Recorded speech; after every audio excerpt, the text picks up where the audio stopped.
लेके आओ यहाँ पे और वहाँ पे तुम मछली मार के खाओ।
जो दे देगा उसकी बल्ले बल्ले।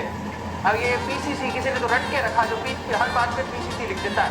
कल को ऐसा पता लगे उस बच्चे को पूछे तुझे टट्टी कैसे आएगी, बोले पीसीसी खाने से आएगी। एक बच्चा सवाल में पीसीसी आंसर लिखा उसने, तो बेटा वो पूछेगा कल को उसको डॉक्टर बना दिया, बोले डॉक्टर साहब टट्टी नहीं आ रही, क्या खाओ, पीसीसी। तो हर चीज का आंसर पीसीसी थोड़ी होता है। ये ऐसे नालायक पैदा हुए कैसे।